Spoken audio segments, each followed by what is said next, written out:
Jamani, habari ya jioni. Hongereni sana. Hongereni sana. Karibuni sana kituo cha afya Tunduma. Kwa majina naitwa Daniel Stone, ni afisa ustawi wa jamii. Nafanya kazi katika kituo hichi. Na tulipata taarifa yenu ya kuja kwa ajili ya kuona wagonjwa, na taarifa ilikuwa katika ofisi ya Moi, lakini kutokana na muda wa kazi umeisha, wao ikifika saa 9:30 wanakuwa wameondoka. Kwa wakati huu ndio maana mmeniona niko hapa kwa ajili ya kuwapokea. Karibuni sana. Na pia kitu kingine, niwapongeze sana kwa kitendo ambacho mmeamua kukifanya. Sisi mara nyingi sana tunaamini sadaka, yani sadaka nzuri ni ile ambayo unajua kabisa inaenda wapi. Unaona? Na moja ya sadaka kubwa ni kuwasaidia wenye uhitaji. Tumeelewana jamani? Kwa hongereni sana, niwapongeze sana. Na pia kwa wakati mwingine pia msiangalie upande wa wagonjwa tu. Pia kuna watoto wenye uhitaji. Ofisi yetu ya ustawi wa jamii tunahudumu na kuna watoto mbalimbali wanaoishi katika mazingira magumu. Kuna watoto wengine ni yatima. Kwa hiyo unakuta tumewapata, kuna watu ambao wanawalea, sio wazazi wao. Kwa sababu kwa Tunduma tuna kituo kwa ajili ya kulelea watoto hao. Kwa hiyo kuna watu ambao wamepata mafunzo, wengine wanawalea kwa muda mfupi, na kuna wengine ambao wameamua kusema kwamba bwana, mimi namchukua namlea kama mwanangu. Kwa hiyo wakati mwingine mkigusa, tuwakumbuke pia hao. Wapo ambao wanahitaji pampasi, wapo wa mashuleni, hata wa nyumbani, sijui mavazi, chakula, malazi. Kwa hiyo vile mtakavyoguswa kwa wakati mwingine, karibuni tena. Katika hospitali yetu hapa kuna wodi 3 ambazo tunaweza kwenda kutembelea. Kuna wodi ya wanaume, wodi ya watoto na wodi ya wanawake. Wodi ya wazazi ambako ni leba, huko hatuwezi tukaenda, na tukajaribu kupeana utaratibu kwamba kama watu tutajigawa au tutaenda wote kwa pamoja. Kwa hiyo tukaona kwamba mbinu nzuri, kwa sababu kuna maombi, tuende wote kwa pamoja ili tufanye maombi kwa pamoja. Kwa hiyo tutatoka wodi moja kwenda wodi nyingine. Kwa hiyo karibuni sana. Bwana Yesu asifiwe.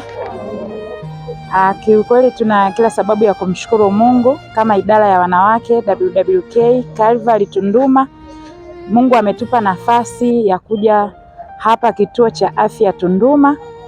Mimi kwa majina ninaitwa Betty Shonde, ni katibu wa idara ya wanawake, lakini tupo wanawake wengi ambao tumekuja hapa kwa ajili ya kuwakilisha wanawake wengine wengi. Hili tukio tunamshukuru Mungu ambaye ametupa kibali, kwani peke yetu tusingeweza. Lakini pia tukushukuru kiongozi kwa kutupokea, tunakushukuru sana kwa ajili ya hilo. Lakini sisi kama idara ya wanawake tuna kusudi ambalo katika idara yetu ni kwa ajili ya kufanyika baraka katika jamii. Kwa hiyo tumekuja kutimiza hilo kusudi ili tuwaone watoto yatima walioko hapa kwenye kituo, lakini pia kuwaona wagonjwa katika wodi zote ambazo umesema tutaweza pia kuzipitia na kufanya maombi kwa ajili ya wagonjwa hao na kile ambacho tunacho kuwakabidhi. Kwa hiyo kwa kusema hivyo tunamshukuru Mungu, na nitumie nafasi hii pia kuwashukuru wanawake wote. Mungu awabariki, na pale ambapo mmetoa Mungu awazidishie. Asante. Karibuni sana. Lakini pia tumeongozana na mchungaji ambaye pia ni mchungaji wetu pale kanisani, mchungaji msaidizi.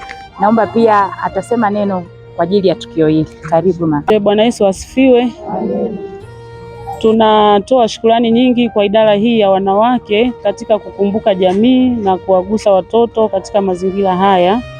Lakini kipekee tukushukuru sana afisa ustawi wa jamii kwa kutupokea na kwa kutupa elimu na kwa kuona umuhimu wa kugusa huduma hii, nasi tumeguswa kwa ukubwa.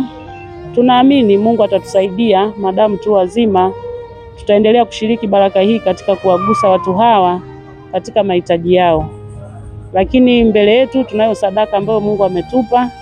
Tunaomba kwamba Mungu aibariki, ifanyike baraka kwa wagonjwa wote watakaoshiriki, maana kilio chetu kikubwa ni kwamba wapone, warejee majumbani kuendelea na majukumu yao.